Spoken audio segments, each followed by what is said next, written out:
Et bienvenue à toutes et à tous pour ce 10e épisode de Salade Verte. Aujourd'hui, super épisode d'utilité publique selon moi. On va parler des pesticides et de la question des polluants éternels, les fameux PFAS. Et aujourd'hui, on accueille Nadine Lauverjat. Bonjour Nadine. Bonjour. Nadine, tu es déléguée générale de Génération Future, donc une association qui traite ces sujets-là. Donc déjà, merci d'avoir accepté l'invitation pour cet épisode. Et je suis très content et très honoré de pouvoir t'accueillir. Est-ce que, alors si tu veux bien, en premier lieu, si tu veux bien te présenter un petit peu rapidement ton parcours académique, ton parcours, tes études, et comment tu es arrivé à être délégué général de Génération Future. Alors moi j'ai bientôt 50 ans, donc les études ça remonte maintenant, mais en fait j'ai fait un DEA d'histoire contemporaine et ensuite un DESS de management des organisations, parce que je me doutais qu'un DEA d'histoire, à part faire de la recherche ou devenir prof, ça n'aboutirait pas à grand chose. Et surtout j'avais déjà une très forte appétence pour l'environnement, la protection de l'environnement, donc j'ai en fait assez rapidement, à la suite de mon DESS, rejoint une organisation, une association de recherche sur le cancer qui travaillait sur la question de la santé environnementale. C'était en 2008 et en 2002, et en 2002, je suis tombée sur un article dans Politis d'un journaliste qui s'appelle Fabrice Nicolino, qui interviewait l'actuel porte-parole de l'association, François Veillerette, sur un bouquin qui venait de sortir qui s'appelle Pesticides, de piège se referment. Et moi, par nature, en fait, la question de l'environnement, de la protection des milieux, et cetera, m'intéressait. Et en lisant cet article, je me suis dit: tiens, l'association qu'à l'époque présidait François, qui s'appelait pas Génération Future à l'époque, mais qui s'appelait le MDRGF, le Mouvement pour les droits et le respect des générations futures. En tout cas, ce que lui faisait dans cette association-là, ça me parlait beaucoup.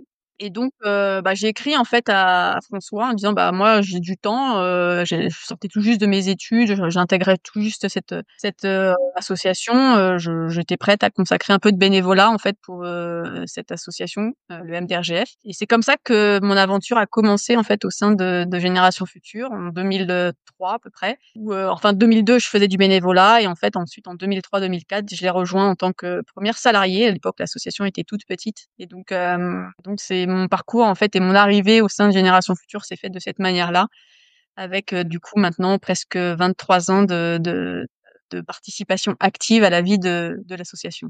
Et est-ce que tu peux rappeler peut-être les objectifs, les valeurs et l'histoire justement de cette association Génération Future? Alors donc à l'époque, comme je disais, Génération Future s'appelait le Mouvement pour les droits et le respect des générations futures. Elle est née en fait, cette association, en 1996. Elle préexistait un petit peu avant.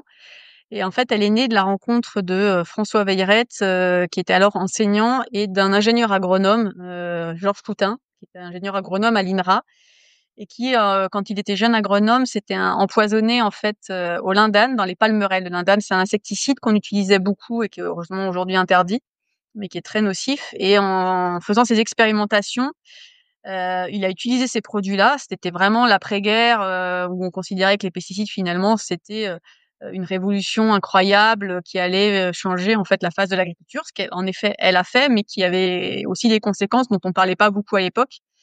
Et lui, du coup, Georges a commencé à s'intéresser à ces sujets et à se questionner en fait sur les effets sur la biodiversité, sur les milieux, de l'utilisation de ces insecticides et ces pesticides en général en agriculture.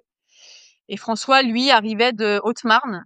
En fait, ils se sont rencontrés en Picardie. Lui, il arrivait de Haute-Marne, dans un département très forestier. Il a traversé en fait la plaine de l'Aube, est arrivé en Picardie. Et la Picardie, pour ceux qui connaissent, il y a un endroit qui s'appelle le plateau Picard, où en fait ce sont des champs à perte de vue, avec plus de haies et plus du tout de biodiversité. Et quand il a débarqué là, il s'est dit: mais il y a un problème dans ce qu'on peut appeler aujourd'hui la nature, qui en fait n'était plus du tout naturelle et très artificielle, en vrai, très cultivée, avec beaucoup de pesticides. Et dans son village où il s'est installé en Picardie, il a constaté des problématiques de pollution de l'eau. Et donc il est allé taper à la porte de Georges, qui à l'époque était un jeune, s'engageait un peu politiquement, localement, justement, en tant qu'élu écologiste. Et ils se sont rencontrés, et ensemble, ils ont créé ce mouvement pour le droit et le respect des générations futures, au départ sur cette problématique de la pollution de l'eau par les pesticides. Donc l'association était très locale. Et François, en s'informant beaucoup sur les sujets, a constaté que la question des pesticides, elle était probablement pas que locale. Il a commencé à faire beaucoup de veilles scientifiques et à aller regarder ce que les Américains à l'époque publiaient, parce qu'il y avait assez peu de données en France. Et il a fait son fameux premier bouquin en 2002, Pesticides, le piège se referme. Et puis très vite, il s'est dit qu'une association comme ça, elle pouvait pas avoir qu'une vocation locale, que les enjeux, ils étaient nationaux, voire européens. Et donc, il est allé frapper à la porte de structures européennes et d'autres, voilà, pour un peu avoir plus d'informations. Et donc, l'association s'est donnée pour vocation vraiment ensuite de dénoncer les effets néfastes des pesticides en particulier au départ, mais maintenant plus largement des autres polluants chimiques d'ailleurs, et de promouvoir des alternatives à l'utilisation de ces substances qui impactaient la santé, les milieux, la biodiversité. Et c'est comme ça que l'association est née, d'abord toute petite, locale, puis nationale, et maintenant, elle a une envergure assez forte qui lui permet et une expertise reconnue, ce qui lui permet d'aller échanger aussi dans les instances officielles et voilà, de mener pas mal d'actions, d'information et de dénonciation sur ces polluants, quoi. C'est vrai que j'invite les auditeurs à aller sur votre site et à suivre vos travaux, mais c'est vrai que vous êtes devenu comme une association incontournable sur ces questions-là. Tu l'as dit, tu étais la première salariée, et maintenant vous êtes beaucoup. Comment ça a évolué? Dans Génération Future, alors pendant très longtemps, en effet, j'étais toute seule. On a été à peu près ensuite 2, et maintenant on est 7. On n'est pas très nombreux, mais la grosse différence se fait aujourd'hui sur le fait que on a aussi recruté des personnes à l'expertise très pointue. En fait, l'association pendant très longtemps a travaillé, comme je disais, sur de la donnée publiée par d'autres structures ou en travaillant beaucoup avec la science, en fait, aussi. François, ça fait partie un peu de l'ADN de l'association, ça travaillait avec les données scientifiques publiées, donc on arrivait à faire des choses en s'appuyant là-dessus, sur les réseaux européens. Mais depuis à peu près 3 ans, on a vraiment étoffé l'association, et actuellement, on a un pôle scientifique avec 2 toxicologues qui sont au sein de la structure, enfin pharmaciennes, pardon, 2 pharmaciennes, dont une toxicologue et une ingénieure chimiste, qui nous permet encore d'asseoir l'expertise qu'on a pu développer. On a actuellement aussi un chargé de plaidoyer, chargé de communication, et puis une personne aussi en charge de nos adhérents donateurs ou nos relais locaux, puisque, comme je le disais, moi au départ j'étais bénévole dans cette association. On a toujours cultivé le bénévolat au sein de Génération Future aussi, parce que les relais notamment qui sont sur le territoire, pour nous, ils sont une vingtaine, sont tous des bénévoles très actifs. Et moi je trouve que l'implication bénévole dans des associations, c'est toujours très enrichissant, et pour le bénévole et pour la structure associative, parce que ça permet aussi de garder bien les pieds sur terre, de bien comprendre les enjeux, et voilà, donc on fait aussi très très attention à ça. Et donc voilà, l'association s'est professionnalisée, mais en fait, en vrai, pour faire vivre les sujets sur les nôtres, il faut quand même de l'expertise, du suivi, de la compétence, et donc pour ça aussi, il faut de la stabilité. Et le bénévolat étant ce qu'il est, il est volatile quand même par nature.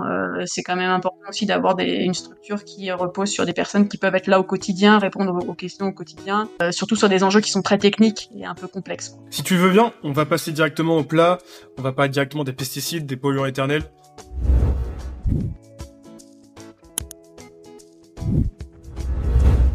Donc première question, pour se remettre un peu dans le contexte, qu'est-ce que c'est les pesticides qu'on appelle aussi produits phytosanitaires? Est-ce que c'est la même chose?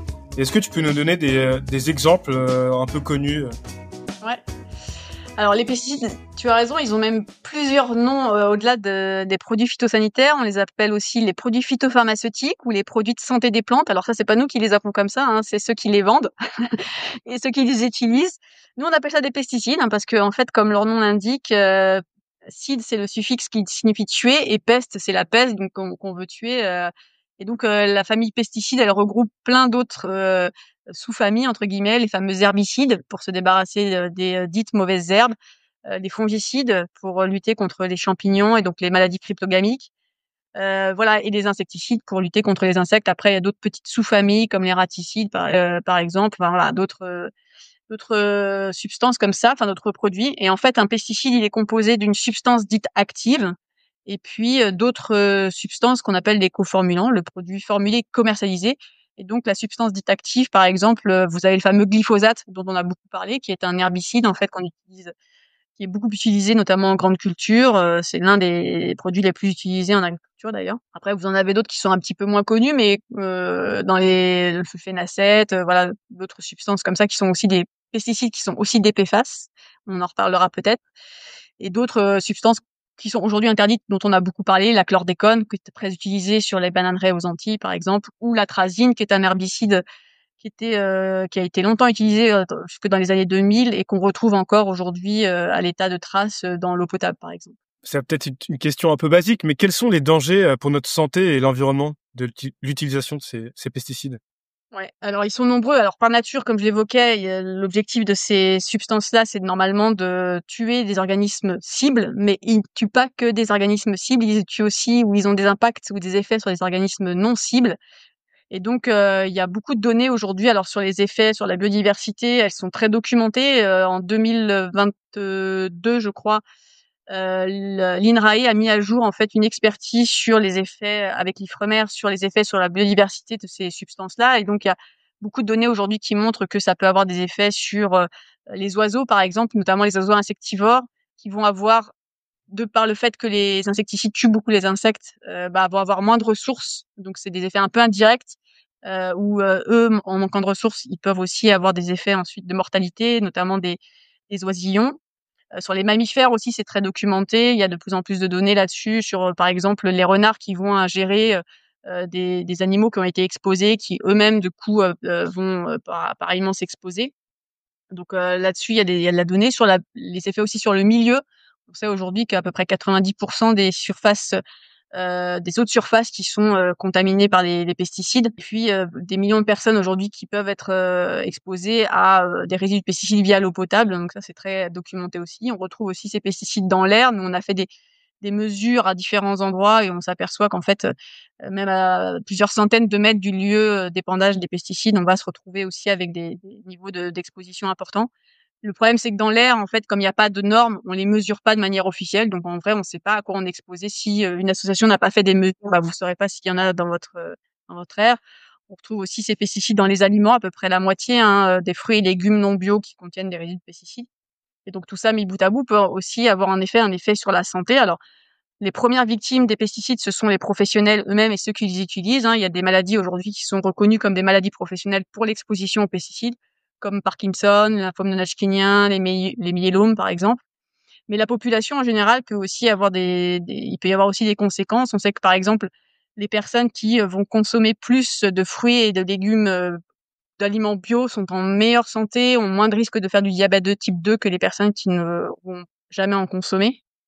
Et il y a la recherche française, médicale française, l'INSERM, qui en 2013 a fait une publication, une expertise collective sur pesticides et santé, avec une mise à jour en 2021, qui montre des risques accrus de développer certaines pathologies en fonction de l'exposition à ces pesticides. Je l'évoquais, Parkinson, mais aussi Alzheimer ou des troubles de l'attention, par exemple. Le problème, ça porte aussi pour les personnes qui vont être, et surtout les enfants qui vont être exposés in utero. Il y a beaucoup de données, mais de plus en plus là-dessus, qui montrent que les mamans qui ont été exposées aux pesticides et qui ont exposé leur bébé aux pesticides dans les 3 premiers mois de grossesse, il y a des risques accrus de développer certaines pathologies, des enfants qui vont avoir à la naissance un plus petit poids et un plus petit périmètre crânien qui peut induire à terme des effets dans le développement.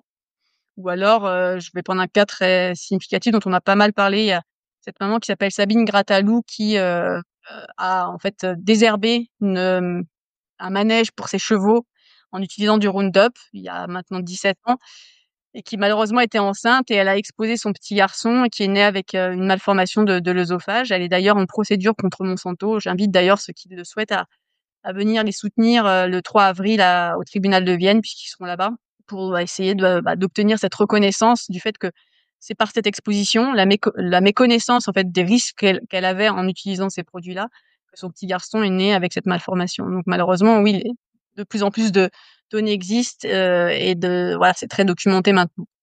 Et peut-être pour la transition est un peu parfaite, mais qui sont les acteurs qui sont responsables de l'évaluation de ces pesticides sur la santé ou sur l'environnement? Alors, il y a plusieurs choses. Il faut avoir en tête que la mise sur le marché des pesticides et l'utilisation de ces pesticides sont encadrés par des textes au niveau européen. Il y a ce qu'on appelle un paquet pesticide, donc un règlement qui donc est applicable directement dans tous les États membres, qui est le règlement 1107/2009, qui permet d'évaluer les pesticides et l'exclure du marché, notamment parce que certains produits sont dangereux, certaines substances sont dangereuses parce qu'elles sont cancérogènes, mutagènes, perturbatrices du système endocrinien, par exemple. Donc ça, c'est dans un règlement où c'est très clair. Et ensuite, c'est pour la substance active. Et vous avez ensuite une directive qui fixe les conditions d'utilisation de ces produits-là, de ces substances-là, pardon. Et donc après, au niveau national, le produit formulé, lui, est évalué et autorisé par l'ANSES, l'Agence nationale de sécurité sanitaire, en gros, qui va évaluer les dossiers commerciaux présentés par les industriels eux-mêmes. Donc, elle va faire son travail d'analyse des données. Est-ce que ça répond aux exigences de la réglementation européenne? Et si oui, bah, est-ce que le produit formulé ne présente pas de risque pour la santé, l'environnement? Le problème, c'est que ces évaluations-là, elles sont faites sur ce qu'on appelle de la science réglementaire, qui parfois ne prend pas en compte la science académique et donc les données qui peuvent être fournies justement par les chercheurs qui vont montrer par exemple qu'il y a des risques potentiels pour la santé d'être exposé à ces produits-là. Mais si ça rentre pas dans la science réglementaire, l'ANSES va dire bah c'est pas dans nos lignes directrices en gros, et donc le produit est quand même autorisé. On a vu cette différence d'ailleurs d'appréciation de la science académique versus la science réglementaire dans le cas typique du glyphosate, où par exemple ces fameux chercheurs de l'INSERM qui font eux de la science académique avaient dit mais il y a des risques potentiels pour le microbiote, il y a des risques potentiels au-delà de la cancérogénicité, des risques de génotoxicité, etc. Mais la science académique, la science réglementaire, donc qui est portée par l'ANSES, a dit bah non en fait actuellement ces données-là, elles ne rentrent pas en compte dans nos lignes directrices, donc les produits sont autorisés. Donc c'est un vrai sujet, et nous d'ailleurs on travaille beaucoup là-dessus sur ces failles et ces carences dans la réglementation et l'évaluation des pesticides. Il y a beaucoup encore à améliorer cette science et surtout à une vraie prise en compte de la littérature scientifique avant de mettre sur le marché des produits qui potentiellement poseront des risques pour la santé des personnes qui seront exposées. Et comment ça se fait qu'il y a une différence entre cette science réglementaire et cette science académique? Enfin, est-ce que c'est dû au poids aussi des lobbies qui ont un poids là-dessus? Oui, clairement, en fait, quand les lignes directrices sont décidées au niveau de l'Union européenne, les structures comme les nôtres, les associations ou même les chercheurs académiques sont pas forcément dans ces comités d'experts et n'ont pas forcément un droit de regard là-dessus. Donc, c'est vrai qu'à ce niveau-là, il y aura sûrement des choses à amender pour favoriser la présence de ces scientifiques académiques ou des associations dans ces lieux-là. Voilà, donc là-dessus, je pense qu'il y a des choses qui vont évoluer parce que dans les discours aussi, que ce soit même à l'ANSES, qui a assez conscience de ça, contrairement à certaines agences européennes comme l'EFSA et l'ECHA qui, sur ces aspects-là, sont un peu plus réticentes, mais moi j'espère qu'on va progresser avec une meilleure prise en compte de cette littérature scientifique académique. Ce qui se passe aussi, c'est que la science réglementaire dit oui, mais vos études qui sont faites par la science académique, elles rentrent pas dans ce qu'on appelle les bonnes pratiques de laboratoire. Ces bonnes pratiques de laboratoire, elles ne disent rien sur le sérieux de l'étude. C'est juste des normes un peu techniques. Est-ce que vous avez les bonnes pipettes pour faire l'étude? Est-ce que vous avez, mais ça ne veut pas dire que voilà, en gros, c'est ça, hein, que le chercheur, il a mal fait son travail. Mais du coup, comme ça rentre pas dans ces cases-là, eh ben, elles sont pas retenues dans ensuite l'évaluation des produits. Donc ça, c'est un vrai souci. Et il y a beaucoup de progrès à avoir là-dessus. Ouais.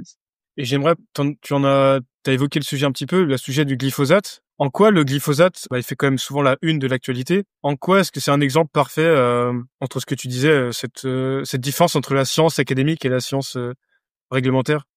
Ouais. Alors nous, on a fait un dossier complet là-dessus, justement qui compare typiquement ce que retient la science académique versus la science réglementaire, pardon, sur ce que propose la science académique, où on a comparé justement ce que l'INSERM, donc là, l'agence, enfin l'institution nationale de médecine en fait en France retient comme risque du glyphosate sur la base des études qu'elle a compilées versus ce que conservent en fait les agences réglementaires au niveau européen, l'EFSA et l'ECHA. Et en fait, par exemple, l'INSERM, il y a eu une consultation publique sur le glyphosate pour savoir si justement on devait ou pas le réautoriser pour 10 ans. Et l'INSERM a déposé en fait un avis dans le cadre de cette consultation publique. Et elle dit, bah voilà, en gros pour elle, sur la base des données scientifiques qu'elle a recueillies, toutes les études, la bibliographie qu'elle a pu recueillir, elle constate que sur les effets génotoxiques, eh ben il y a au moins 18 études universitaires qui montrent que le glyphosate est un génotoxiques, alors que l'EFSA et l'ECHA, donc l'agence réglementaire, elle n'en retient aucune. C'est vrai aussi sur la question, par exemple, des perturbateurs endocriniens. Génotoxique, perturbateur endocrinien, pour rappeler peut-être ce que c'est aussi. Ouais, alors génotoxique, c'est un effet toxique sur les gènes, donc qui peut engendrer, par exemple, derrière des mutations des gènes, et donc un effet potentiellement cancérogène. Et les perturbateurs endocriniens, en fait, sont des substances qui vont agir sur certaines hormones et qui peuvent induire ensuite à terme des mutations et des risques de développer certains types de cancers, par exemple. Donc, l'INSERM, elle, avait montré que sur cet effet perturbateur endocrinien et l'effet aussi toxique pour la reproduction, elle avait retenu 21 études alors que les agences réglementaires, EFSA et CAN, n'en avaient retenu qu'une seule. Voilà, il y a plein d'exemples comme ça. Vous pourrez retrouver le dossier qu'on a fait sur les effets neurotoxiques sur les neurones, par exemple, enfin sur le système sur le système nerveux, pardon. L'INSERM, elle, l'agence médicale, elle retient 9 études et les agences réglementaires n'en retiennent aucune. Donc, ce dossier du glyphosate, il est complètement emblématique en fait de la manière dont la recherche académique s'oppose à la recherche réglementaire. Et si c'est vrai pour le glyphosate, c'est malheureusement probablement vrai pour d'autres substances. C'est vrai que vous, ce que vous voulez, c'est le principe de précaution, en gros. Entre guillemets, il n'y a pas de consensus. Enfin, il y en a un, mais en théorie, même s'il y a des risques, il faut quand même, le principe de précaution dit, bah, au pire, autant l'interdire parce qu'on sait jamais les effets que ça peut Exactement. avoir à long terme. Ouais, c'est tout à fait ça. C'est-à-dire qu'à un moment donné, le doute doit prévaloir pour la protection de la santé et de l'environnement. Point barre. En fait, les enjeux économiques derrière ça, ça peut pas être plus fort que la protection de la santé et de la protection de notre environnement. Surtout qu'on sait faire autrement. Je veux dire, les agriculteurs bio n'ont pas le droit d'utiliser d'herbicides de synthèse. C'est interdit. Donc, comment ils font, eux? Ils arrivent quand même à produire. Bien sûr, ça nécessite un peu plus de main-d'œuvre, peut-être un peu plus de passage de tracteurs, peut-être une autre façon de gérer son milieu, de reposer plus sur de l'agronomique, d'être un peu plus technique, c'est vrai aussi, donc d'avoir des meilleures connaissances en fait, parce que les agriculteurs bio, contrairement à ce qu'on essaie de nous faire croire, sont des agriculteurs qui sont très techniques et beaucoup plus intelligents dans leur approche en fait des milieux, alors qu'un agriculteur qui est en conventionnel, la réponse elle est simple, il a juste à les mettre de la chimie, sans réfléchir en fait. Donc évidemment c'est plus facile. On en reparlera peut-être après, mais c'est aussi, est-ce que c'est aussi un peu le cas aussi des néonicotinoïdes? Est-ce que tu peux rappeler peut-être ce que c'est aussi? Oui, alors c'est en fait une variété d'insecticides qui est très problématique parce qu'à très très faible dose, ça agit très fortement en fait sur le système nerveux, sur les récepteurs, notamment voilà, des récepteurs nerveux des insectes en général, mais pas que des insectes qui sont censés être ciblés. Ça agit sur le système nerveux de énormément d'insectes, de pollinisateurs, des abeilles entre autres, mais pas que. On a vu aussi que sur certaines études que ça peut avoir des effets aussi sur certains invertébrés et vertébrés. Enfin voilà, donc c'est très global et donc ces fameux insecticides dits tueurs d'abeilles ont été interdits en fait en 2016 en France sous la pression des ONG, des apiculteurs, hein, parce que en fait il y avait déjà eu des premières versions en fait de ces néonicotinoïdes qui avaient été catastrophiques. Il y avait 2 insecticides qui étaient très connus, qui étaient le Gaucho et le Régent, donc les produits formulés et qui avaient décimé en fait des colonies d'abeilles. Et donc suite à toutes ces effets très néfastes pour les pollinisateurs, la France avait décidé d'interdire les néonicotinoïdes et l'Union européenne avait en partie emboîté le pas aussi en interdisant 3 de ces substances-là. Mais malheureusement, ces derniers temps, on a eu une pression très forte, notamment des betteraviers à sucre, principalement dans les régions de la Marne et puis aussi de la Picardie qui ont fait pression pour dire il nous faut les néonicotinoïdes parce que sans eux, en gros, on peut pas se débarrasser des pucerons qui transmettent une maladie qui est la jaunisse à la betterave et qui rendent la betterave plus petite et impropre à la consommation parfois.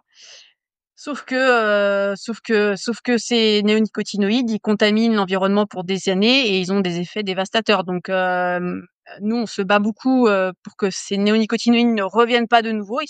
Ils sont plus de nouveau autorisés, mais il y a une loi en ce moment qui va être débattue à l'Assemblée nationale, là, probablement fin avril ou en mai, on ne sait pas encore exactement la date, pour permettre le retour de certains de ces néonicotinoïdes. Ce serait une catastrophe parce qu'évidemment, ça va engendrer des effets rebonds à la fois sur les pollinisateurs, mais aussi du coup sur j'évoquais les oiseaux par exemple, qui vont consommer peut-être ces insectes qui ont été contaminés, qui eux-mêmes vont se contaminer. Donc, ce serait vraiment déplorable que la France cède au lobby là-dessus, qu'elle revienne en arrière alors qu'elle a été leader en 2016 pour interdire ces insecticides tueurs d'abeilles. Et j'aimerais aussi qu'on revienne sur un exemple qui est assez reconnu et qui a fait beaucoup de bruit à l'époque, c'était le scandale du chlordécone. Tu en as parlé un petit peu tout à l'heure, c'est un insecticide, je crois, pour les bananeraies, c'est ça? Ouais, c'est ça. C'est utilisé en fait jusque dans les années 90, alors qu'il avait été interdit d'ailleurs dès les années 70, je crois, aux États-Unis, aux effets dévastateur, c'est un polluant en fait, c'est un organochloré qui va polluer les sols pendant des siècles, pour des siècles en fait, qui contamine d'ailleurs les cultures vivrières sur ces territoires-là, notamment dans les cultures racines en fait, puisque le chlordécone va rester très longtemps dans le sol et il va être réabsorbé par les plantes racines qui sont très consommées hein, dans ces pays-là. Et donc ça, c'est vrai que c'est une catastrophe. Il y a eu énormément d'expositions des populations qui le sont encore aujourd'hui exposées hein, par cette substance qui se retrouve aussi dans l'eau. Il y a des taux de cancer de la prostate, qui est aussi d'ailleurs une maladie reconnue en maladie professionnelle, hein, le cancer de la prostate pour l'exposition aux pesticides, qui sont très élevés dans ces zones-là. Et donc les gens et les victimes qui sont concernés, ils ont tellement raison de se battre. Alors il y a eu des procès qui ont été déposés, enfin des procédures en cours. Récemment, il y a eu une première victoire enfin contre l'État des victimes du chlordécone. Donc pour d'ailleurs celles qui ont été exposées dans ces zones-là, qui souhaitent se porter partie civile dans le cadre de ce dossier-là, elles peuvent le faire jusqu'au 31 décembre pour obtenir une indemnisation liée à l'exposition et aux effets sanitaires de la Et pour chlordécone. rappel, les zones, c'était Martinique, Guadeloupe, enfin, Ouais, principalement. Ouais, toutes ces chez zones-là, nous. quoi. Ouais, exactement, exactement. Oui, parce que sur la métropole, c'était plus utilisé. Et donc, oui, c'est une gestion catastrophique par la République française de ce dossier. Les responsabilités, chacun s'est repoussé la patate chaude là-dessus. Personne n'a pris sa responsabilité et donc on a continué d'intoxiquer les populations là-bas uniquement au profit en fait des producteurs de bananes. C'est une gestion vraiment détestable et typique de ce que on pourrait imaginer en termes de scandale en effet sanitaire de produits qu'on continue d'utiliser et où on continue d'exposer la population sans vraiment se soucier des effets que ça a pu avoir sur la santé et l'environnement. Et est-ce qu'en général, l'agriculture française utilise massivement des pesticides par rapport aux autres pays, ou est-ce qu'on est un bon élève ou est-ce qu'on est un mauvais élève? C'est plutôt un mauvais élève puisque actuellement on se bataille pour la première place avec l'Espagne, un coup c'est eux, un coup c'est nous, mais globalement on est souvent premier pour les utilisations de pesticides. C'est environ 68 000 tonnes hein, de pesticides qui sont utilisés en France, 250 000 à l'échelle de l'Union européenne. Euh, alors, la France, paradoxalement, a eu à un moment donné une position aussi assez intéressante et assez leader sur le sujet, au début des années, enfin, aux alentours de 2007, quand la France s'est dotée d'un plan de réduction d'utilisation des pesticides, le fameux plan Ecophyto, qui s'était fixé comme objectif de réduire de 50% l'usage des pesticides en 10 ans, si possible, avait en fait s'était fixé un cap intéressant parce que ce chiffre de 50%, il n'était pas pris par hasard. Le fait de devoir réduire de 50% l'usage des pesticides entraîne un basculement du modèle parce que en dessous de 50% d'utilisation, en fait, on n'arrive plus à faire avec de la chimie, donc il faut faire de l'agronomie et donc là, il faut repenser son système. Donc c'était intéressant ce cap à fixer.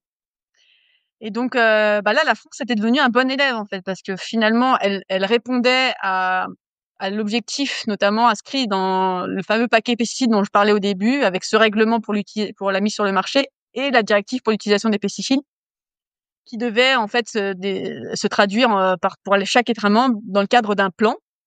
Et la France, elle, s'était dotée de son fameux plan de réduction. Donc il y avait des moyens qui étaient mis sur la table, du recherche-développement, et on fixait en fait ce cap, et donc on enclenchait finalement, on l'espérait en tout cas, une sortie de notre dépendance à ces pesticides. Il y avait quand même eu des choses positives, hein. On a obtenu, enfin, il y avait des fermes de démonstration avec des techniciens de chambre qui accompagnaient les agriculteurs vers des systèmes à bas niveau d'intrants, moins dépendants aux pesticides. La France aussi, d'ailleurs, à cette période-là, est sortie, a interdit l'utilisation des pesticides dans les zones non agricoles. Donc voilà, on enclenchait des choses et ça, c'était plutôt très positif. Nos collègues européens nous regardaient avec envie, d'ailleurs. Ils se disaient, ouais, c'est chouette, ils ont un plan, ils fixent des trucs. Protection aussi des aires de captage. Il y avait plein de trucs très chouettes dans ce plan. Et puis la profession a résisté, a fait semblant, a pas vraiment voulu y aller, s'est pas La vraiment donné les profession, moyens c'est les agricoles. agriculteurs. Ouais, la profession. Enfin certains, évidemment pas tous. On peut pas tous les mêmes dans le même panier, mais en tout cas, voilà, n'ont pas vraiment, fait progresser les choses pour en arriver jusque-là, récemment avec, Gabriel Attal qui finalement, on avait pour mesurer en fait cet objectif de réduction de 50, on avait un indicateur historique qui s'appelait le NODU, qui permettait vraiment de mesurer la dépendance de notre agriculture, aux pesticides et qui permettait de voir d'ailleurs qu'on avait du mal à sortir de cette dépendance aux pesticides. Et Gabriel Attal, il a dit bon bah puisqu'on n'y arrive pas, plutôt que de remettre les bouchées doubles pour vraiment faire évoluer le système, on n'a qu'à casser le thermomètre et puis en prendre un autre qui lui va nous permettre d'atteindre l'objectif de réduction de 50%. Et donc on est passé du NODU à un nouvel indicateur qui est un indicateur européen, le HRI1, qui mélange l'utilisation, le risque, en fait, qui fait une espèce de blougi-boulga immonde qui va nous permettre finalement d'atteindre l'objectif de réduction de 50% peut-être l'année prochaine sans avoir rien changé. Alors que si on avait maintenu l'indicateur qui est l'indicateur NODU, on s'aperçoit qu'on est encore sur une croissance de 3% d'utilisation des pesticides. Donc là, j'avoue qu'en ce moment, on est très énervé contre les gouvernements qui se succèdent, contre les ministres de l'agriculture qui sont déplorables. L'actuel ministre de l'Agriculture, Annie Genevard, c'est vraiment la voix de la FNSEA. On a vécu, parce que moi j'ai l'âge, mais peut-être pas toi, mais la cogestion entre Chirac et le monde agricole avec voilà le ministre de l'Agriculture de l'époque de Chirac, qui était, vous voyez, cette cogestion qui était très forte. On était un peu sorti de cette cogestion et là on est revenu en plein dedans. Et donc en fait la FNSEA parle à Genevard qui finalement fait la courroie de transmission des demandes de la FNSEA. La FNSEA, donc le syndicat des agriculteurs. Des exploitants, ouais. Donc le premier syndicat de France des exploitants agricoles. Ouais. Donc évidemment, là, on est dans une plutôt phase pas très joyeuse. Donc il faut redoubler d'efforts, mais et donc la France, pour répondre à ta question, est un mauvais élève. Est-ce que tu peux rappeler peut-être, du coup, on parlait de la FNSEA, mais quelles sont les idées qu'ils veulent porter? Quelle est leur vision de l'agriculture? C'est plutôt une agriculture, on va dire, intensive en pesticides. Ouais, alors là où c'est paradoxal, c'est que la FNSEA, c'est le premier syndicat agricole en France, hein, d'exploitants. Donc c'est lui qui a le plus, en fait, il y a eu des élections récemment, là, en début d'année, ce qu'on appelle les élections de chambre d'agriculture. Et c'est important, les élus qui sont dans ces chambres-là, parce qu'elles donnent des caps aussi, et elles ont des moyens, et elles donnent des caps sur le modèle de la ferme France et du modèle agricole que l'on veut porter. Mais ce qui est paradoxal, c'est qu'au sein de la FNSEA, vous avez ce qu'on appelle les agri-managers, donc ceux qui ne mettent jamais les bottes et qui ne vont plus dans les champs et qui ont juste des gros tracteurs. Et on les appelle souvent les blés, betteraves, Courchevel. En fait, ils vont souvent, donc ils ont des grands champs de blé, des grands champs de betteraves, puis l'hiver, ils vont à Courchevel ils vont skier. Donc ceux-là, en fait, sont plus des agriculteurs, ça c'est clair. Ils font, en fait, ils regardent les courbes de la bourse et puis ils stockent et puis ils spéculent et ils vendent à l'export. Donc eux, ils nourrissent pas la France d'ailleurs en général. Parce qu'on nous parle souvent de souveraineté alimentaire, de nourrir la France, hein, mais c'est là, ils nourrissent leurs capitaux peut-être, mais pas la France en tout cas. Et donc dans ce syndicat-là, vous avez ces gens-là et certains agriculteurs qui sont des petits exploitants, des petits agriculteurs qui sont quand même syndiqués chez à la FNSEA, qui pourtant le syndicat, il est favorable au traité de libre-échange, il est favorable au Mercosur, il est favorable à tous ces trucs-là parce que c'est comme ça qu'ils font leur business, hein, qu'ils font leur pognon. Donc, à côté de ça, il y a d'autres syndicats qui sont plus proches du modèle que nous, bien sûr, on défend, plus proche des paysans et plus proche d'un modèle qui nourrit pour le coup vraiment la France, de proximité. La Confédération paysanne, par exemple, qui, elle, porte un modèle où l'agriculteur, il vit de son travail, il vit pas des subventions de PAC, comme le font les mecs de la FNSEA, qui vivent beaucoup aussi des subsides de la PAC. Mais eux, à la Confédération paysanne, leur truc, c'est de faire de l'agriculture de proximité, de la vente directe et de vivre vraiment de son travail. Et là, pour le coup, de nourrir vraiment la France et de nourrir les populations à l'échelle du territoire, quoi. Et donc, le problème, c'est que ça, c'est des milieux, c'est des modèles qui se confrontent. Il y a des petits exploitants qui sont à la FNSEA, mais on se demande toujours ce qu'ils y font parce qu'ils ont, en vrai, ils sont pas défendus par ce syndicat-là de manière réelle. Et c'est en effet un syndicat qui soutient l'utilisation des pesticides, même si là-dessus, il faut être très clair. Je pense que c'est vrai pour la plupart des agriculteurs, ils sont pas contents d'aller mettre des pesticides dans les champs, mais en gros, ils ont pas envie de faire autrement. Donc, Donc c'est un vrai sujet de discorde, je pense même entre un syndicat comme la FNSEA et ou la Confédération paysanne, par exemple. Et puis les agriculteurs sont quand même pieds et poings liés à un système agricole qui fait qu'ils sont obligés d'utiliser ces produits-là pour survivre un peu, non? Alors c'est un vrai sujet en effet parce qu'ils sont dans ceux qui sont pris par des investissements colossaux. C'est-à-dire qu'en effet, ils sont dans un système très concentré où en gros, on leur laisse pas le choix que de produire toujours plus pour parfois vendre à perte. Ou justement un système qui a fait voler en éclats les quotas de lait, par exemple, et qui du coup mettent les agriculteurs dans des espèces de courses, de fuite en avant, où il faut investir toujours plus, s'agrandir toujours plus pour gagner toujours moins. Donc en fait, c'est ubuesque. Pour eux, c'est juste infernal. Et donc en effet, ils n'ont pas le temps de se poser, de prendre la question. Ils sont pris à la gorge. Il faut qu'ils investissent. Il faut qu'ils s'agrandissent, il faut qu'ils achètent de plus en plus de terres, ça devient de plus en plus gros, donc c'est ingérable. Donc évidemment, il faut qu'ils mettent des pesticides parce qu'ils peuvent pas faire autrement, ils n'ont pas le temps de faire autrement. Alors qu'un agriculteur bio, ses parcelles sont plus petites, il valorise mieux, donc il a le temps de faire de l'agronomie aussi. Donc c'est vrai que c'est deux modèles qui s'affrontent complètement. Donc mais en vrai, il faut que les politiques ils aient le courage de dire OK, on arrête cette course en avant, on arrête cette vocation exportatrice parce que sinon on va pas s'en sortir. Parce que sinon, on mène nos agriculteurs dans le mur. On arrête de vouloir faire de la betterave à sucre, parce que, pardon, il faut arrêter de perfuser les gens avec du sucre, parce que c'est de façon mauvais pour la santé. En termes de débouchés, s'il y a que ça à offrir à l'agriculture, moi, je trouve que c'est déprimant. Et on remet les moyens sur un autre modèle agricole, plus localisé, où vraiment on nourrit la population avec des aliments de qualité. Et il faut aussi que le consommateur joue le jeu. Ça, c'est important. Parce qu'à un moment donné, il faut aussi qu'il accepte de vouloir arrêter d'acheter des barquettes de 60 kilos de viande dégueulasse ou de fruits et légumes qui sont mal cultivés. Donc c'est aussi un choix de consommateur. Alors moi je jette pas je sais que pour certains c'est très difficile de déjà parfois même de se nourrir. Donc il faut aussi avoir ça en tête, c'est-à-dire que bien sûr il y a des difficultés qui sont réelles, mais c'est du coup dans ces populations-là, il faut les aider avec peut-être certains en parlent, la sécurité sociale agricole, pourquoi pas, la Confédération paysanne porte ça, moi je trouve ça très intéressant. Si ça peut permettre à des personnes qui sont dans la difficulté financière de se nourrir correctement, c'est le rôle de l'État d'accompagner aussi et les consommateurs qui aimeraient le faire mais qui peuvent pas de le faire et de soutenir du coup un autre modèle agricole. C'est vrai que la sécurité sociale de l'alimentation, j'aimerais bien faire un épisode là-dessus plus consacré, donc c'est quelque chose qui émerge et qui est très intéressant. Ouais. Qu'est-ce que tu réponds, par exemple, à ceux, aux politiques qui disent, «C'est pas possible de se passer de pesticides, il est impossible de faire une agriculture sans pesticides»? Bah, je leur dis qu'en tout cas, si la vocation de l'agriculture, c'est de nourrir le monde, je leur dis que l'agriculture intensive basée sur les pesticides, en tout cas pour le moment, elle y arrive pas. Et que c'est pas moi qui le dis, mais que c'est l'INRAE qui le porte. Ils ont fait un rapport sur la prospective, en fait, 2050 sans pesticides pour l'Union européenne. Et ce qu'ils disent, c'est que de toute façon, on n'aura pas le choix que de se passer des pesticides, tout simplement parce qu'aujourd'hui, on ne crée plus de nouvelles molécules, de nouveaux modes d'action, et on a créé par contre des résistances très fortes des insectes et des herbes à ces pesticides-là. Donc à un moment donné, il va falloir quand même trouver une façon de se passer de ces polluants chimiques parce que de toute façon, ils ne résoudront plus le problème. C'est-à-dire qu'au départ, quand on a mis les pesticides sur le marché, ouais, ça a été le club des 100 quintaux, les mecs, ils en pouvaient plus, ils produisaient tellement, puis d'un seul coup, ils se rendent compte que petit à petit, bah, finalement, ils produisent de moins en moins et pourtant ils bourrinent de plus en plus. Donc c'est qu'à un moment donné, ça fonctionne plus.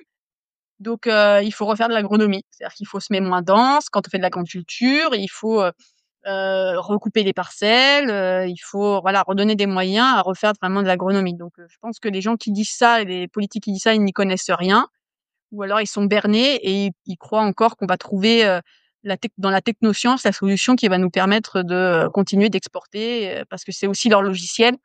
Mais là, on est arrivé en bout d'un système, donc à part nous mener dans une impasse, je vois pas où ils veulent nous conduire. Et j'aimerais aussi qu'on revienne sur les alternatives. Donc, tu as parlé d'agroécologie. Est-ce que tu peux revenir dessus? Est-ce que aussi tu peux aussi nous redire ce que c'est des fruits et légumes bio, ce que ça implique comme cahier des charges? On parle aussi de permaculture. Est-ce que tu peux nous revenir là-dessus? Alors, le terme d'agroécologie, moi, c'est pas que je me méfie de lui, mais il peut être un peu galvaudé. C'est comme le terme d'agroforesterie, par exemple, etc. Ce sont des techniques, l'agroforesterie, qui peuvent être intéressantes au service d'un modèle agricole durable, vraiment global.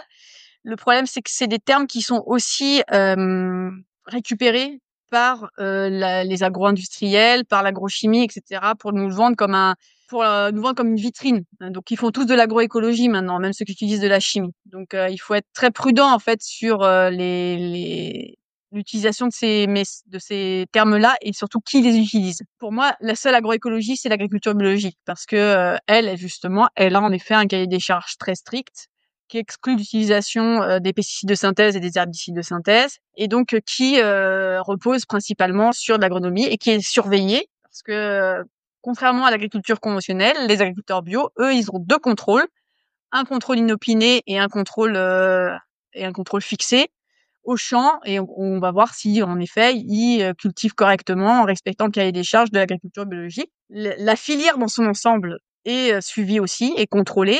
Les transformateurs sont contrôlés et au bout de chaîne, souvent les distributeurs eux-mêmes font des analyses sur les produits qui sont vendus pour voir s'il n'y a pas de résidus de pesticides parce que si on trouve des résidus de pesticides dans les fruits et légumes bio, ils sont déclassés et ils n'ont pas le droit d'être vendus avec un label et le label bio par exemple. Donc c'est un modèle qui est toujours perfectible. Moi je trouve ça intéressant aussi parce que nous on a déjà critiqué l'agriculture biologique sur certains usages. Par exemple, il y a une époque, ils avaient le droit d'utiliser un insecticide qui s'appelle la roténone. On leur a dit là les gars, vous pouvez pas continuer d'utiliser ça parce que c'est un produit qui est problématique. Il y a eu des études qui ont montré qu'il y avait un risque de Parkinson si on s'exposait à cet insecticide. Et ben les bio en fait, le cahier des charges a supprimé le droit à avoir recours à la roténone par exemple. Donc c'est toujours un modèle qui s'interroge aussi sur ses pratiques. Je connais moins sur la question du bien-être animal. Je pense qu'il y a encore des progrès à faire sur cette question du bien-être animal, même si elle se pose aussi pour le modèle. Mais sur la question, en tout cas, de l'usage des pesticides, il y a une vraie différence entre le conventionnel et la bio là-dessus. Il n'y a pas de doute. On a fait d'ailleurs, nous, un petit dossier qui montre quels sont les risques liés à l'exposition, quelles sont les classifications, pardon, des substances en termes de danger, substances pesticides utilisées en agriculture conventionnelle versus la bio. Il n'y a pas photo, quoi. En termes de données, vous avez la quasi-totalité des produits qui sont utilisables en conventionnel qui posent un problème, que ce soit pour l'environnement ou que ce soit pour la santé, ce qui n'est pas du tout le cas pour les produits utilisés en bio, qui sont beaucoup moins rémanents, qui sont voilà, beaucoup moins nocifs de toute façon pour la santé et l'environnement, quoi qu'il arrive.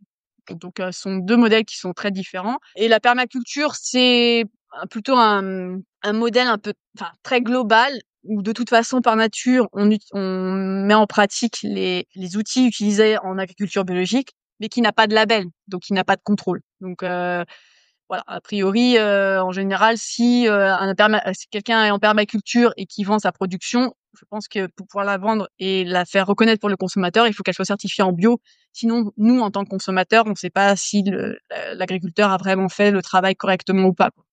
Et peut-être avant qu'on aborde le sujet des PFAS, vous avez sorti une carte qui s'appelle GeoPhyto. C'est une carte qui permet de voir si on est potentiellement exposé à certains pesticides là où on habite, c'est ça? Oui, alors en fait, ça fait très longtemps que nous, on veut faire ça parce que cette information à destination du grand public, elle est indispensable. On a été très sollicités, notamment par les riverains. Nous, ça fait une vingtaine d'années qu'on a lancé une campagne qui s'appelle Victimes des pesticides, où en gros, quand on habite en milieu rural, comment savoir à quoi on est exposé. Parce qu'aujourd'hui, on n'a pas accès aux cahiers d'épandage qui sont tenus par les agriculteurs. Donc la seule information qu'on a, c'est quels sont les produits qui sont achetés. Alors, à moins d'avoir fait des analyses chez soi, mais tout le monde ne peut pas le faire, la seule solution, c'est d'avoir un peu une vision de ce que l'agriculteur à proximité de chez soi. Donc là, au niveau de l'information, elle est au niveau du code postal. Il a pu acheter et donc potentiellement épandre. Alors, c'est pas encore satisfaisant à 100% pour le riverain. Ce qui serait idéal, c'est qu'il puisse savoir à la parcelle ce qui a été utilisé et épandu à côté de chez lui. Pour l'instant, cette information, elle n'est pas disponible. Donc, la meilleure information disponible, c'est celle qu'on a mise sur GeoPhyto, en effet, à l'échelle du code postal.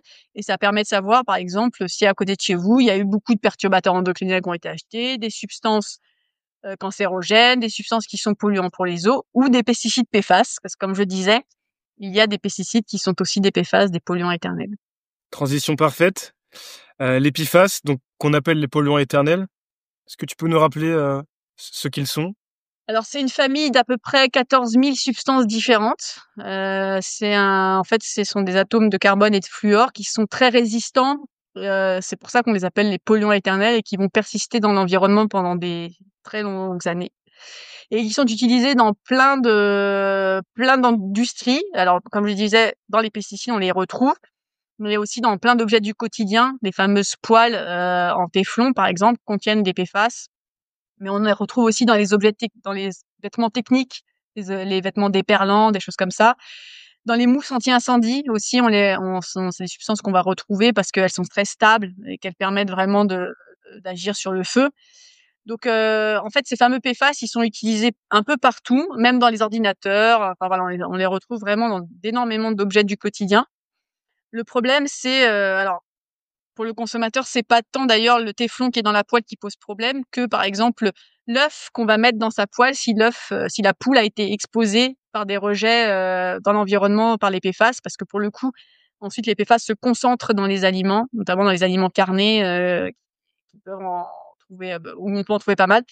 Et dans l'eau, dans les rejets notamment des industries, c'est ce qu'on nous on a démontré dans les zones où il y a des industries qui sont implantées, donc comme dans le Gard du côté de Salins, mais aussi dans la fameuse vallée de la chimie du côté de Lyon, avec les industriels qui sont dans ces coins-là et qui rejettent dans l'environnement en fait beaucoup de PFAS. Et l'une de ces substances en particulier, le fameux TFA, qui est un métabolite aussi de pesticides, mais qui est un polluant éternel qui va se retrouver partout dans les eaux. Donc c'est vraiment un problème pour l'environnement et heureusement l'Union européenne en fait a pris conscience de ce sujet-là.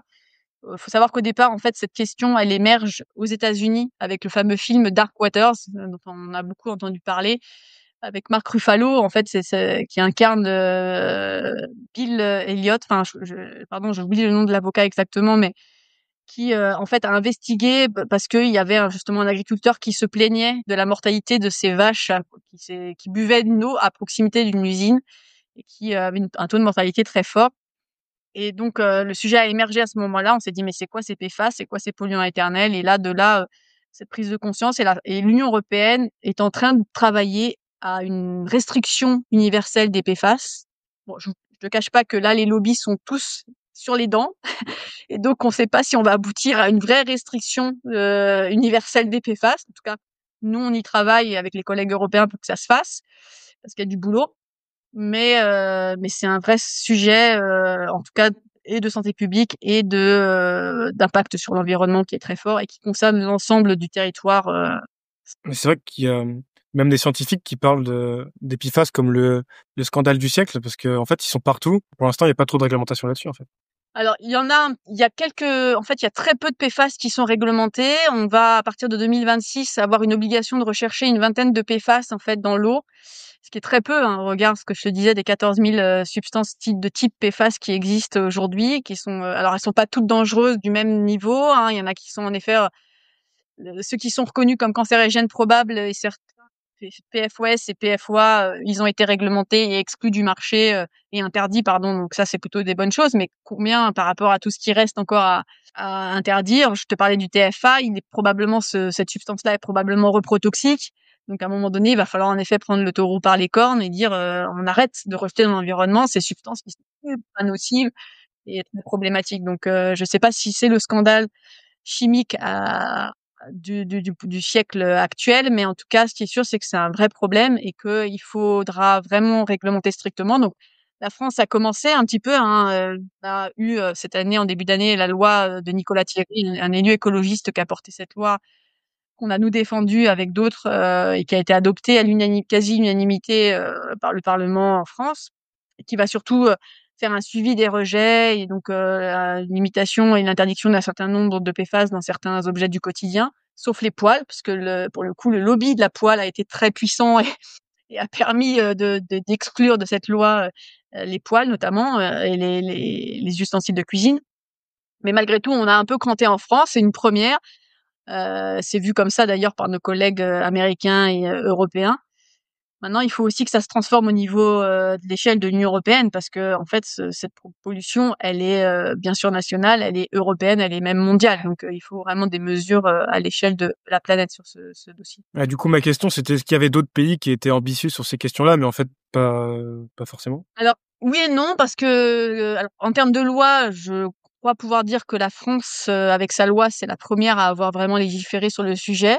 Après, en termes de suivi et de normes, par exemple, sur la qualité de l'eau, il y a des pays comme le Danemark ou l'Allemagne qui ont mis des seuils plus bas de tolérance que la France en termes de recherche dans l'eau potable. Donc la France peut progresser aussi là-dessus. Donc il y a quand même aussi une prise de conscience ailleurs sur d'autres pays. Là, je pense que tout le monde avance un peu en même temps. C'est un sujet qui est assez émergent. Donc il va y avoir peut-être d'autres mesures qui vont être prises ailleurs, en tout cas, je l'espère, parce que ça permet aussi après à chacun des pays de s'appuyer les uns sur les autres. Parce que le problème aujourd'hui, c'est que si on n'a pas une réglementation très forte à l'échelle de la planète, les pollueurs qui étaient chez nous iront polluer ailleurs. C'est ce qu'ils ont déjà commencé à faire quand, là en ce moment, l'usine Solvay, par exemple, à Salindre a fermé très récemment. L'usine de Chemours à Villars-Saint-Paul va fermer également. Et où est-ce qu'ils vont aller produire? Probablement ailleurs où les lois sont plus cool, parce qu'ils savent au sein de l'Union européenne, la restriction va quand même engendrer un certain nombre de contraintes. Et donc, ils iront s'installer ailleurs avec peut-être une main-d'œuvre moins chère et aussi des normes environnementales moins strictes. Donc, c'est aussi un problème, du coup, de l'importance d'avoir une réflexion à l'échelle mondiale là-dessus. Il y avait normalement un GIEC de la chimie qui était en discussion. Je sais pas trop où ça en est, mais ce serait pourtant indispensable d'avoir comme on a eu la convention de Stockholm, par exemple, sur les polluants organiques persistants, avec le DDT, l'indane qui ont été, du coup, et l'endosulfan qui ont été interdits à l'échelle ou en tout cas, encadrés à l'échelle mondiale. Bah, sur ce type de polluants, il faudrait aussi avoir quelque chose qui se passe au niveau mondial, quoi. J'avais une dernière question, c'était pour revenir un peu sur les pesticides, mais tout ce qui concerne les labels, on va dire haute valeur environnementale, tout ce qui va être aussi sans résidus de pesticides, est-ce que c'est des labels qui sont fiables ou il faut les éviter? Alors nous, la haute valeur environnementale, on l'a beaucoup critiquée parce que pour nous, il n'est pas possible de pouvoir, avoir, ce nom-là, haute valeur environnementale, et pouvoir continuer d'utiliser les pesticides. Parce que en fait, c'est pas interdit. On peut avoir ce logo avec ce petit papillon et continuer de dépendre dans la nature des produits qui sont nocifs pour l'environnement. Donc, on a d'ailleurs déposé un recours au Conseil d'État avec d'autres associations. On a eu un premier retour qui nous était pas favorable, mais ce qui était très bizarre, c'est que le rapporteur public et même la décision du juge nous disait: «Oui, vous avez raison. En gros, ce label, bah, il est pas terrible, il est trompeur. Mais moi, en tant que juge, je peux rien dire. Par contre, ce serait bien qu'en effet le gouvernement fasse progresser, et contrôle mieux ce label». Donc, en tout cas pour la HVE, ça c'est assez clair. Après sur le zéro résidu, c'est un label privé. Alors, donc, il est très critiquable parce que là où ils sont très malins, ceux qui ont inventé ce label-là, c'est que finalement ils ont contourné le sujet de l'exposition du consommateur. Quand nous on publiait des choses, on disait voilà, sur les fruits et légumes non bio, qu'on pouvait retrouver des résidus de pesticides. Donc eux, leur réponse c'était de dire bah nous on va montrer au consommateur qu'il peut consommer puisqu'il y a zéro résidu. Sauf que le zéro résidu pour eux, c'est quels sont les niveaux de quantification retrouvés dans ce zéro résidu, parce qu'on peut être au-dessus dans le laboratoire de leur seuil de quantification, mais ça ne veut pas dire qu'il y a zéro résidu. Ça veut dire que juste à ce moment-là, il n'est pas quantifié, mais il peut être par contre détecté, le résidu est présent. Donc il peut y avoir un cocktail de résidus de pesticides non quantifiés présents dans ces fruits et légumes dits zéro résidu. Et surtout au champ et dans le milieu, il n'y a pas d'interdiction de pulvériser les produits. Donc même si sur le consommateur, peut-être in fine, il aura peut-être pas de résidus de pesticides, encore que ça nécessite d'être vérifié. En tout cas, dans la nature, lui, le pesticide, il aura bien été épandu. Si tu le veux bien, on va passer à la dernière partie de cet entretien, donc à la partie dessert. Ça va être des questions un peu plus, on va dire hors cadre, un peu plus personnelles.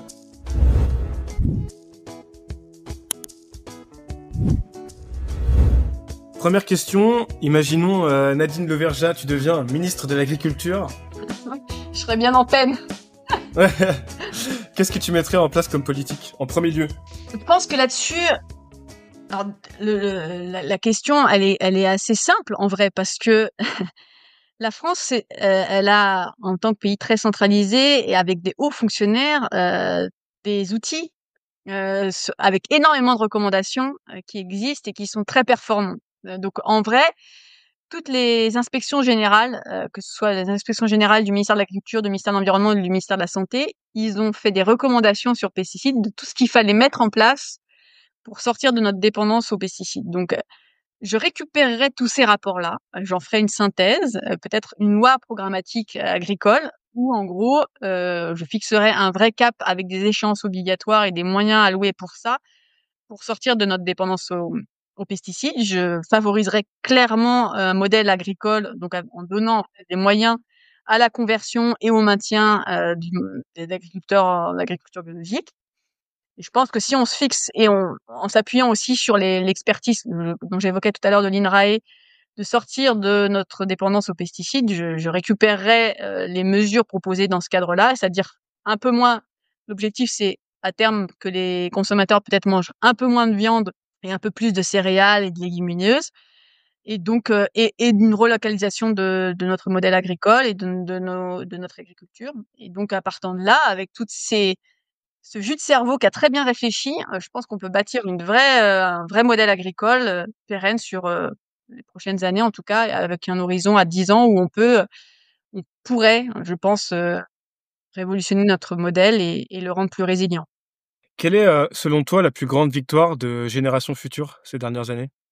Il y a eu la première chose pour nous, ça a été cette prise de conscience, notamment des effets néfastes pour la santé et l'environnement des pesticides, parce que c'était pas si gagné que ça, en fait. Nous, on a beaucoup travaillé sur la question des victimes des pesticides. Et là, il y a plusieurs choses dont on est très fiers, mais l'une des choses où on est assez content de nous, c'est d'avoir réussi à faire en sorte que le monde agricole ne nie plus qu'il y a un problème de cette question d'exposition aux pesticides et que ça a des effets sur la santé des agriculteurs. Et donc d'initier notamment cette structure qui s'appelle Phytovictime, qui aide et qui accompagne les agriculteurs à les faire évoluer vers un autre modèle agricole. Ensuite, bien sûr, quand on a réussi à obtenir les interdictions d'utilisation des pesticides, notamment dans les zones non agricoles, l'interdiction des néonicotinoïdes, le vrai débat autour du glyphosate avant qu'il y ait un revirement. À ce moment-là, nous, on se disait ouais, c'est chou. Et même le plan Ecophyto, on peut, comme je disais, être très critique de ce plan-là, mais n'empêche que à l'époque, ça a vraiment conditionné plein de choses. Donc, on était assez fiers de se dire qu'on avait réussi à faire quelque chose de bien. Alors, là, politiquement, c'est un peu compliqué et on souffre un peu de la faiblesse de ce gouvernement face au lobby agrochimique, mais quand même, on a réussi à cranter ça. Donc, voilà, on est plutôt dans cette idée que on a eu quand même des victoires intéressantes et il faut continuer à essayer d'en engranger des nouvelles, quoi. Mais c'est vrai que cette question de la prise de conscience, de l'évolution des mentalités et l'obtention d'un certain nombre d'interdictions, l'utilisation de certains produits dangereux, ce sont des belles avancées pour nous, en tout cas. Est-ce que tu as une citation, que tu aimes beaucoup, sur l'écologie, l'environnement et que tu as envie de partager? Alors moi, il y a une citation que c'est pas spécifiquement sur l'écologie et l'environnement, mais j'aime beaucoup. Enfin, souvent on nous demande, nous, mais comment vous faites pour continuer est-ce que vous êtes à y croire, l'espoir, tout ça. Moi, je dis souvent, je reprends cette phrase de Monet qui dit, en gros, je suis ni optimiste ni pessimiste, je suis déterminé. Voilà, c'est ça en fait. Le moteur qui nous permet d'avancer, en tout cas moi, le moteur qui me permet d'avancer, c'est de me dire, on n'a pas le choix, on a raison. Je sais pas si on va y arriver. En tout cas, on fait tout ce qu'on peut pour le faire. Et donc, on est plus que jamais déterminé à faire en sorte que les choses évoluent, avec l'ambition, en effet, que pour les générations futures, on offre un avenir un peu plus rieur que ce qu'on entrevoit en ce moment. Est-ce que tu as un livre, un documentaire, un podcast, que tu as envie que tu conseilles, à nos auditeurs? Alors moi, j'avais un livre de chevet quand j'étais jeune que j'ai pas lu depuis très longtemps, mais c'est pas très rieur, c'est Ravage de Barjavel, mais que j'avais beaucoup aimé quand même à l'époque. Et en termes de prise de conscience, on se dit ouais, en fait, on est quand même assez fragile dans un monde qui est très dépendant pour le coup à la technologie. Et donc moi, c'est mon livre de chevet.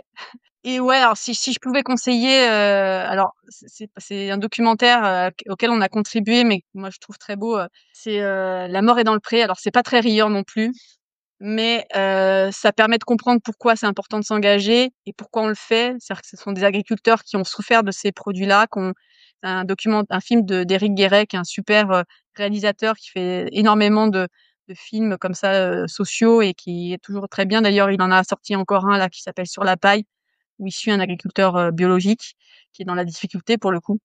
Mais ce film-là, moi, La mort est dans le pré, je le trouve très émouvant parce que ce sont des agriculteurs qui témoignent de cette tellement difficulté de changer de système et pourquoi aussi ils sont pris dans la tourmente et qui malheureusement ils en meurent. Et moi, je trouve que ça, à chaque fois que j'ai des doutes ou des découragements, je repense à ces gens qui se sont battus. Certains sont morts depuis. Et donc, c'est aussi ce qui fait qu'à un moment donné, on n'a pas le droit de baisser les bras. Et si vous pouviez, si tu pouvais dîner avec une personnalité liée à l'écologie, ce serait qui? Quelqu'un qui t'inspire et dont tu as envie de partager un repas? Ça, c'est une drôle de question à laquelle j'ai pas vraiment songé. C'est marrant parce que tu me dis ça, mais la première personne à laquelle je pense, c'est Jane Goodall, qui n'a absolument rien à voir avec ce que nous on fait. Mais moi, ça me touche en fait, parce que je trouve que les primates sont très proches de nous. On est très proches d'eux. John Goodall, tu peux rappeler qui c'est? Ah bah, c'est une primatologue qui a défendu et qui défend encore aujourd'hui la préservation des grands singes en fait, principalement, des chimpanzés et des grands singes. Et voilà, moi je trouve que c'est nous en fait, c'est notre image, ces animaux-là, on est comme eux et ils sont comme nous et on doit voilà. Et moi ça me touche ce genre de combat. Alors, je me suis pas orientée vers ce type de combat de biodiversité au départ, voilà, mais c'est cette fragilité-là en fait qui doit nous maintenir dans le combat aussi. Et c'est quoi un peu ton avis sur l'avenir? Comment est-ce que tu vois l'avenir? T'es plutôt du côté des pessimistes, des optimistes? Bah, c'est ce que je disais tout à l'heure. Moi, je me pose plus cette question-là. Alors, peut-être parce que je suis maintenant passée à presque, j'approche la cinquantaine et que je me pose plus trop la question, mais j'ai envie d'être optimiste quand même, malgré tout, et j'ai envie de porter l'espoir, ne serait-ce parce que j'ai un enfant, une grande fille, et que je me dis que j'ai pas trop envie que c'est déjà tellement dur pour ces générations. Elle a, tu vois, 16 ans, et j'ai pas, je me dis pour elle, ça doit être compliqué le monde qui arrive, entre les dérèglements climatiques, l'instabilité géopolitique qui est très forte en ce moment, et voilà. Donc moi je trouve que se battre, on a cette chance incroyable, on n'arrête pas de se le dire entre nous, mais de vivre sur une espèce de joyau incroyable au milieu de l'univers. Mais on ne sait pas si, probablement que ça n'existe pas ailleurs. On a tout ce qu'il faut ici pour vivre nos meilleures vies en fait. Moi, je reste encore aujourd'hui, quand je sors, que je me balade dans la nature, je reste encore émerveillée par une fleur qui s'ouvre, le vent qui souffle, et j'ai du mal à comprendre d'ailleurs les gens qui sont pas sensibles à ça en fait, parce que c'est tellement nous, c'est ce qu'on est. Et moi, je trouve que je trouve rien de plus déprimant de se dire qu'on peut plus aller dans la nature ou en montagne et boire l'eau à la source sans risquer de s'empoisonner. Moi, je n'accepte pas ça, et je trouve que se battre pour ça, c'est tellement merveilleux en fait. Est-ce que du coup, tu auras un conseil à donner à quelqu'un qui veut s'investir pour une ONG ou pour un think tank dans sa carrière professionnelle ou quelqu'un qui veut militer dans l'écologie? Moi, je trouve que quand on a peur justement, qu'on se dit qu'on peut rien faire et qu'on sait pas quoi faire, il y a la seule chose qui vaille la peine, c'est l'engagement en fait. Moi, je trouve, en tout cas, c'est comme ça que je perçois l'existence. Je trouve que le sens qu'on donne aussi à son engagement, peu, peu importe quel qu'il soit d'ailleurs, si on a envie de s'engager juste pour le bien-être animal voilà, ou uniquement les oiseaux parce que c'est ce qui nous parle, c'est pas grave, mais je trouve que faire les choses, s'engager, en ayant en tête aussi que seul, peut-être qu'on fera pas grand-chose, mais à son échelle individuelle, quand même, être dans l'action, c'est ce qui permet aussi de moins se décourager, je trouve. Les gens qui sont là juste à attendre ou à se dire que c'est juste pas possible, je trouve que c'est très déprimant. Donc, quand on est dans l'action, quand on est dans le partage, quand on est dans le mouvement, bah, d'abord, des fois, ça évite aussi de trop penser et de trop se centrer sur ses propres difficultés, et de rester engagé dans l'avance, et voilà, c'est ce qui, moi, en tout cas, me fait tenir debout, ça, c'est sûr. Merci en tout cas pour ces belles paroles. Dernière question avant d'en finir avec cet entretien. Est-ce que tu as une idée d'invité ou une invitée que tu aimerais bien voir sur Salade Verte? Avec un angle, bah, après, je trouve que en termes d'engagement, de structures qui font des choses super, moi, j'aime beaucoup l'organisation Bloom, par exemple, qui est aussi un engagement super. Alors à l'intérieur de Bloom, j'imagine qu'il y a des gens très bien et qui sauront partager leur combat aussi. Ou même Foodwatch, qui est une organisation qui est assez proche au fait aussi de la manière dont nous on agit. Et à l'intérieur de cette structure, il y a aussi des gens très très bien qui font du super boulot. Ouais, je trouve que ça fait partie des. Je préfère parler en structure qu'en personne en fait, parce que je trouve que en vrai, on n'est jamais tout seul. Même là, bon, c'est moi qui parle, mais en vrai, Génération Future, c'est un collectif de plein de personnes avec notre présidente, par exemple, qui a eu une vie incroyable, notre porte-parole aussi. Donc, euh, voilà, porter le message de la structure engagée, je trouve ça intéressant de toute façon. Pour rappel, Bloom, c'est une association qui milite pour la préservation des océans, c'est ça? Oui, surtout sur la problématique, en effet, de la surpêche, par exemple. Eh ben, en tout cas, Nadine, je te remercie beaucoup pour avoir pris ce temps avec moi. Si tu as peut-être des actus avec Génération Future qui sont à venir en 2025, peut-être des choses qui vont sortir. Oui, plein. On a plein de projets. Alors en ce moment se tient la 20e semaine pour les alternatives aux pesticides. Donc si les gens sont intéressés pour savoir comment justement se déploient les alternatives sur le territoire, s'ils veulent s'informer, il y a 10 jours d'action avec une 60aine de partenaires. Donc qu'ils n'hésitent pas à aller regarder. Il y a une carte avec tous les événements qui sont organisés partout sur le territoire. Alors là, politiquement, il y a la loi Duplon sur laquelle on va beaucoup s'engager, donc avec notre outil Check ton politique, qui est un outil, une plateforme d'interpellation. Donc on invite les gens qui n'hésitent pas à aller voir dessus la possibilité d'aller interpeller des décideurs politiques nationaux et autres. Et puis on va sortir de nouvelles études, mais là je peux pas trop en dire, mais avec de nouvelles analyses. Et si quand même un projet qui va sortir normalement, alors soit avril, soit juin, c'est la date encore pas bien établie, mais avec cette cartographie qu'on fait sur la présence de polluants chimiques dans l'eau potable, qu'on fait avec Data for Good, qui est une structure aussi qui réunit beaucoup de data analystes, entre autres, qui se mettent à disposition de d'autres associations. Donc voilà, on est très content de ce projet qui devrait sortir prochainement. Je mettrai peut-être en lien cliquable le lien vers votre site, vers votre lien LinkedIn ou je sais pas, votre site internet aussi. S'il y a d'autres choses que tu veux me partager, je pourrais le mettre. Okay, ça marche. Pas de souci. En tout cas, merci beaucoup pour avoir pris ce temps avec moi. Et puis c'était un épisode très intéressant. Ouais, donc, je te remercie beaucoup. Bah merci à toi et au plaisir. Donc prochaine fois peut-être. Et n'hésitez pas à ceux qui nous écoutent de vous abonner, de partager, de mettre un j'aime, c'est très important pour l'algorithme. Donc voilà. En tout cas, merci Nadine et je te dis bonne fin de journée et à bientôt. À bientôt. Merci Antoine.